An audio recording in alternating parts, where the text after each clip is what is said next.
Magsimula tayo sa isang larawan na pamilyar siguro sa'yo.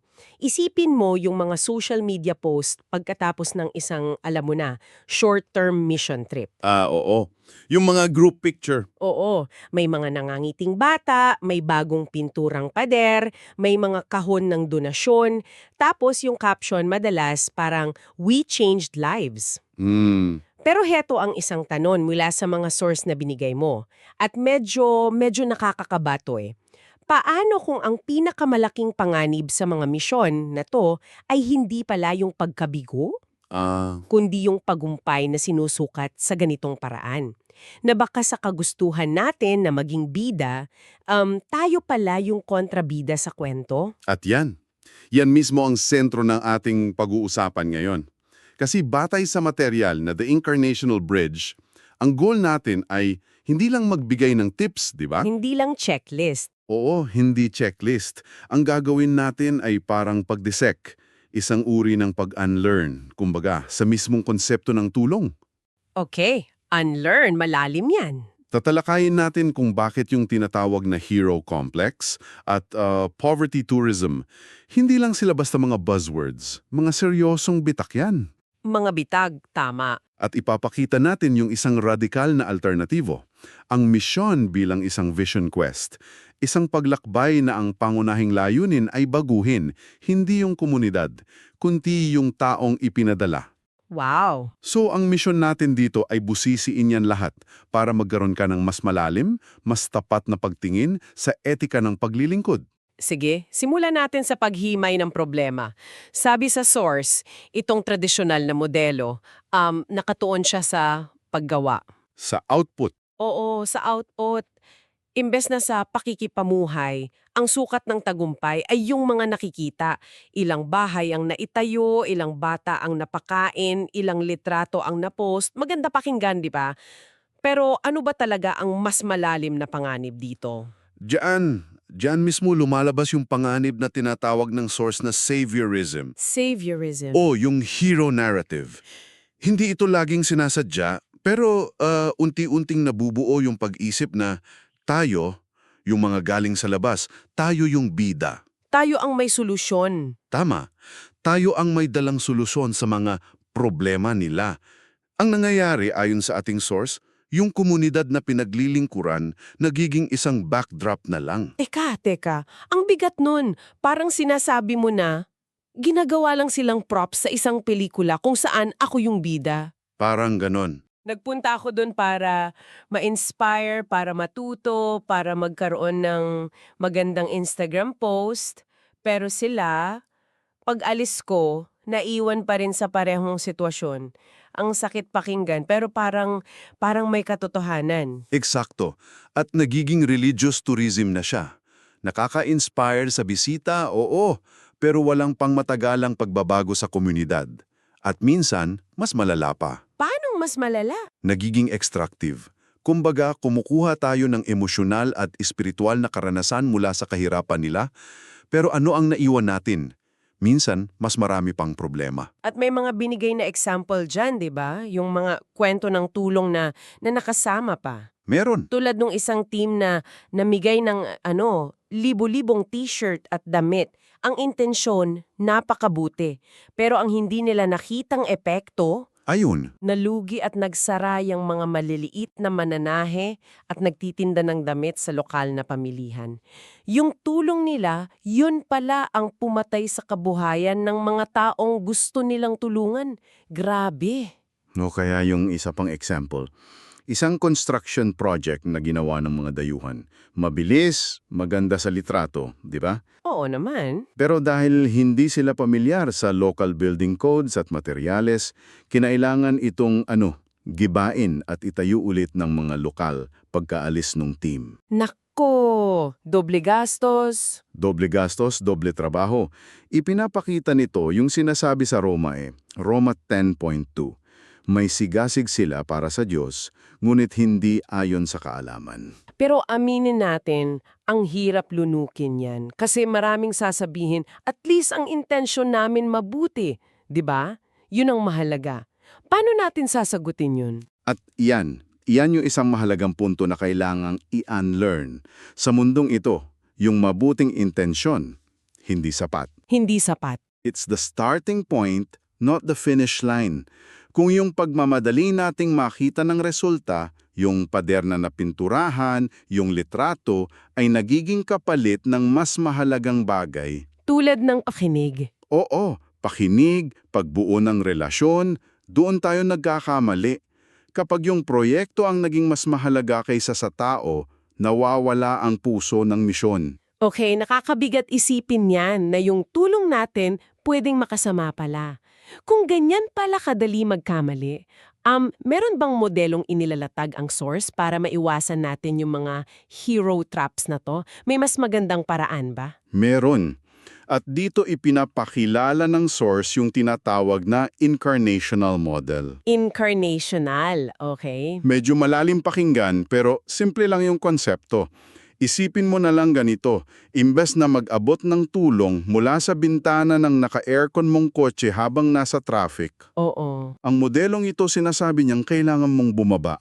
Maglakad ka sa pukik, kasama nila, umupo ka sa sahig nila, makisalo sa kanila sa hapag-kainan. Yun yung diwa ng inkarnasyonal, pakikisama, hindi lang pag-abot. Okay. Gets ko. Hango ito sa mismong halimbawa ni Kristo, di ba? Sabi sa Juan 1.14. Eksakto. Ang salita ay naging laman at nanirahan sa gitna natin. Hindi niya tayo tinulungan mula sa langit, bumaba siya. Naging tao. Tama. At ang ibig sabihin niyan sa mission, dapat magsimula tayo sa presence. Pakikipamuhay. Bago pa man yung productivity o paggawa. Presence bago productivity. Oo. Ang pagiging present, mas mabagal yan. Mas nangangailangan ng pasensya. At sa totoo lang, mas mapanganib kesa sa puro aktibidad. Bakit mapanganib? Mapanganib kasi hinahamon nito yung ego natin, yung mga nakasanayan natin, at yung pakiramdam na tayo ang may kontrol. At dito pumapasok yung konsepto ng vision quest. Nung unang kong mabasa yan sa mga materyales mo, akala ko tungkol sa, alam mo na, paghanap ng direksyon sa buhay. Pero iba pala ang ibig sabihin nito sa konteksto ng misyon. Ito yung malaking pagbabago sa pananaw.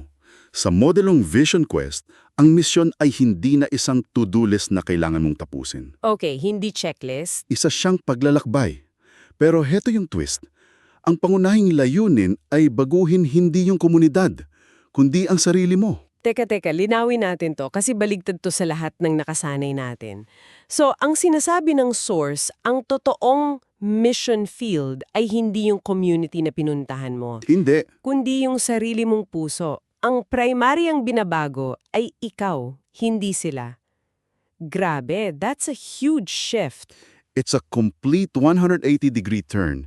Kasi binabago nito yung mga tanong na dala natin, di ba? Paano? Imbes na anong mga maling akala ang meron sila na kailangan kong itama, ang tanong ay nagiging anong mga maling akala ang dala ko na kailangang itama ng Diyos sa pamamagitan nila. Wow! Imbes na paano ko sila matutulungan, nagiging ano ang gustong ituro sa akin ng Diyos sa pamamagitan ng mga taong ito. Wow! At may connection ito sa tinatawag na theology of seeing. Tama ba? Hindi ko naisip yan dati na ang unang hakbang pala sa pagtulong ay hindi pag-abot ng kamay, Hindi kundi ang paggamit muna ng mata.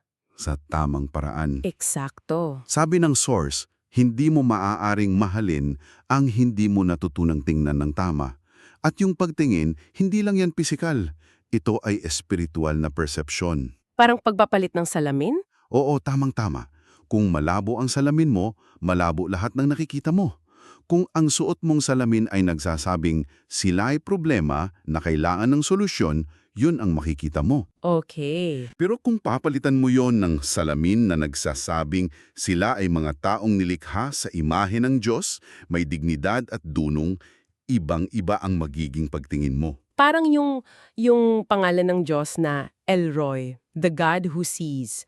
Naalala ko yung kwento ni Hagar sa Genesis. Oo, kay Hagar. Nung nasa pinakamababang punto siya ng buhay niya, isang alipin na tumatakas, naramdaman niyang nakita siya ng Diyos. Hindi siya husgadan, hindi siya binigyan ng checklist, nakita lang siya. At sa pagkakita na yun, nabawi ang dignidad niya. At yun ang hamon sa atin, ang matutong tumingin sa paraan ng pagtingin ng Diyos. Yung pagtingin na nagbibigay danggal, hindi na ngo-objectify. Kapag ganito na ang pagtingin natin, doon pa lang nagsisimula ang tunay na misyon. Dahil ang unang act of service. Ay hindi ang pagbibigay ng kung ano, kundi ang pagkilala sa kung sino sila. Okay, this is a massive mindset shift. Ang ganda pakinggan, pero aminin natin, medyo abstract. Paano natin isasalin to sa practical na paraan? Paano mo didisenyuhin ang isang mission trip na nakasentro sa presensya at hindi sa proyekto? Lalo na kung may budget at timeline na sinusunod. Isang napakagandang tanong. At nagbibigay ang source ng 3 yugto. Pero hindi ito checklist. Isa itong proseso ng paghubog. Isang proseso. Oo. Ang una ay bago ang biyahe or pre-trip formation. Dito pa lang, sinasanay na ang puso at isip. Hindi lang tutungkol sa logistics ng plane tickets at packing list. So parang homework, pero para sa puso, hindi lang para sa utak. Tama, para sa puso. Kasama rito ang masusing pag-aaral sa kultura, sa kasaysayan, sa social issues ng lugar na pupuntahan. Hindi pwedeng darating ka doon na blanco. Kailangan may alam ka. Oo. At kasama rin dito yung self-examination. Ano ba yung mga personal biases ko? Ano yung mga pribileyo na daladala ko? At higit sa lahat, pagtatagda ng mga spiritual goal. Ah, okay. Ang tanong ng team, hindi lang dapat ano ang gagawin natin doon, kundi sino ang mga taong makikilala natin at ano ang gustong baguhin ng Diyos sa atin sa pamamagitan nila. Napakahalaga niyan. Kasi kung hindi, bago ka pa man sumakay ng eroplano, nakaset na sa isip mo na ikaw mang hero. Okay, so naihanda na ang puso, dumating na sa lugar. Ano naman ang itsura ng pangalawang yugto habang nasa biyahe? Dito na papasok yung pagiging bisita o guest, imbes na eksperto. Guest, hindi expert. Oo, ang prioridad ay relasyon, hindi ang pagkumpleto ng proyekto. Kung may pagpipintura mang gagawin, mas mahalaga pa rin yung kwentuhan habang nagpipintura. Ah, yung proseso. Oo, kung may feeding program, mas mahalaga yung pag-upo at pakikinig sa isang pamilya habang kumakain sila. Ito ay pakikibahagi sa kanilang pang-araw-araw na buhay, pagkain, trabaho, pagsamba. Ang pagiging bisita ay nangangailangan ng paggalang. I get the principle of being a guest. Pero paano kung may nakikita kang isang bagay na alam mong mali o delikado sa community? Halimbawa, isang practice na hindi maganda sa kalusugan. Mananahimik ka na lang ba dahil bisita ka lang? Saan ang linya doon? That's a crucial question. Ang pagiging bisita ay hindi nangangahulugang pagiging pasibo o bulag. Pero, imbes na dumating at sabihing, mali yan, heto ang tamang paraan, ang postura ay pagtatanong. Pagtatanong muna, Oo, napansin ko po na ganito ang ginagawa ninyo. Pwede po bang malaman kung bakit? Ang layunin ay umunawa muna. Madalas, may malalim na dahilan sa likod ng kanilang mga gawain na hindi natin agad nakikita. okay. At kung mayroon mang pagbabago na kailangang mangyari, dapat ito ay magmula sa kanila, sa pakikipag-partner sa kanila, hindi sa pag-imprenta ng solusyon natin sa kanila. It's about dialogue, not a monologue. Dialogue, not a monologue. That's good. So, natapos na ang biyahe, nauuwi na. At dito pumapasok yung pangatlong yugto, na sa tingin ko ay yung pinakamadalas na nakakalimutan. Pagkatapos ng biyahe, post-trip integration. Oo, totoo. Madalas, pag-uri, tapos na, balik sa dati. Pero sabi sa source, dito madalas nangyayari yung emotional crash. Totoo yan.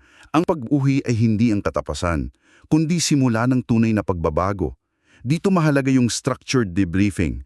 Hindi lang yung kumusta ang trip. Hindi lang yon. Hindi. Malalalim na tanong. Saan mo nakita ang Diyos sa biyahe? Anong kasinungalingan tungkol sa sarili mo o sa mundo ang nawasak? Ngayong nakita mo ang realidad na ito, ano ang gagawin mo? At yung pagkukwento, nabanggit din yan. Paano ka magkukwento ng karanasan mo nang hindi ka nagiging bida? Paano mo iiwasan yung mga poverty porn na litrato kung saan background lang yung mga bata sa hero shot mo? Ang hamon ay magkwento sa paraang nagbibigay dangal sa komunidad. Imbes na i-highlight ng sarili mong sakripisyo, i-highlight mo yung katatagan nila, yung resilience nila. Ang galing nila. Oo, yung kabutihang loob nila, yung dunong nila. Ang kwento ay dapat tungkol sa kanila. At ang pinakamahalaga, yung karanasan ay dapat magbunga ng pangmatagalang pagkilos. Hindi lang emosyon. Hindi sapat ang emosyon. Dapat maging advocacy, suporta sa mga lokal na partner na siyang nagpapatuloy ng gawain araw-araw. Panalangin, pagbabago sa sariling lifestyle. Binabago nito yung misyon mula sa isang one-time event patungo sa isang pangmatagalang commitment. May isang napakagandang punto sa source Satas tungkol sa kung paano natin binabago kahit yung pananalita natin sa pag-promote ng mga biyaheng ito. Yung sa language. Oo. Imbes na sabihin sa brochure na sumama ka para magtayo ng eskwelahan at baguhin ang isang komunidad na parang hero-centric, mas mainam daw sabihin, samahan mo kaming matuntumula sa maglingkod kasama ng at lumago sa gabay ng espiritu at ng karunungan ng ating host communities. Ang laki ng pagkakaiba, no? Sobra. Yung mga salita, hinuhubog na yung pag-iisip natin bago pa man tayo umalis. Eksakto. Inaalis na nito yung hero narrative bago pa man ito magsimula. Sa huli, ang buong pag-aaral na ito ay isang paanyaya na sukatin ang misyon, hindi sa pamamagitan ng output, Hindi sa pader, hindi sa litrato. kundi sa pamamagitan ng katapatan, faithfulness. Ang tagumpay ay hindi ang gusaling na itayo, kundi ang pagbabago sa puso. Hindi yung programang natapos, kundi yung paglalim ng pakikipag-ugnayan. At hindi ang pagiging hero. Hindi, kundi ang paglago sa kababaang loob at pag-unawa para sa lahat ng sangkot. Ang bigat nun, parang sinasabi na bago ka mag-ayos ng mundo, ayusin mo muna yung salamin mo. Dahil kung hindi, baka ang inaayos mo ay yung reflection lang ng sarili mong problema. At bilang pangwakas na kaisipan para sa iyo, heto ang isang tanong na maaari mong pagmuni-munihan batay sa lahat ng napag-usapan natin. Kung ang tunay na sukat ng isang misyon ay hindi ang naiwan mong bakas sa isang lugar, kundi ang bakas na naiwan nito sa iyo.